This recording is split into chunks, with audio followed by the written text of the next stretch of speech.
বাংলাদেশ ময়মনসিংহে দীপু দাসের দেহ গাছে বেঁধে জ্বালিয়ে দেওয়া হচ্ছে, এই চিত্র আপনারা প্রত্যেকে দেখেছেন। হ্যাঁ, বাংলাদেশের ময়মনসিংহ জেলার দীপু দাস একটি গার্মেন্টসে কর্মরত একজন হিন্দু যুবক। একটা বাকবিতণ্ড প্রসঙ্গে, সেখানে হজরত মোহাম্মদ একমাত্র আল্লাহ প্রসঙ্গে তিনি মন্তব্য করেছিলেন যে আল্লাহ নবী একমাত্র ঈশ্বর নন, প্রত্যেকের ভগবান আলাদা এবং প্রত্যেকের ধর্মবিশ্বাস, প্রত্যেকের ভক্তি, প্রত্যেকের ভগবান আলাদা।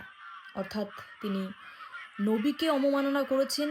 এই প্রসঙ্গ তুলে কিছু জামাতে ইসলাম তাকে আইনের আওতায় না এনে গণপ্রহার করে, তাকে ততক্ষণ পর্যন্ত মারে যতক্ষণ পর্যন্ত সে না মারা যাচ্ছে, এবং মারার পরে তার দেহ ফেলে রাখেনি।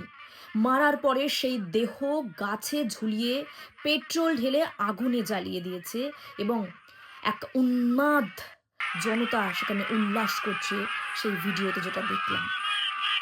হ্যাঁ, বাংলাদেশের পরিস্থিতি এখন এরকম পর্যায়ে আছে যেখানে ভারতবর্ষের সহযোগিতা ছাড়া যে দেশ স্বাধীন হতে পারেনি, সেই দেশের মাটিতে আজকে ভারতবর্ষের পতাকা পড়ছে, সেই দেশের মাটিতে ভারতবর্ষের প্রধানমন্ত্রীর ছবি পায়ের নিচে, এবং সেই দেশের জামাতে ইসলামেরা ভারতবর্ষের দিকে উস্কানিমূলক মন্তব্য ছড়াচ্ছে এবং ভারতবর্ষের দূতাবাসে আক্রমণ করছে। এই সেই বাংলাদেশের পরিস্থিতি, যেটা আপনাদের প্রত্যেকের জানা উচিত, এবং প্রত্যেকে শেয়ার করুন যে বাংলাদেশের সংখ্যালঘু হিন্দুরা কি পরিস্থিতিতে দাঁড়িয়ে আছে।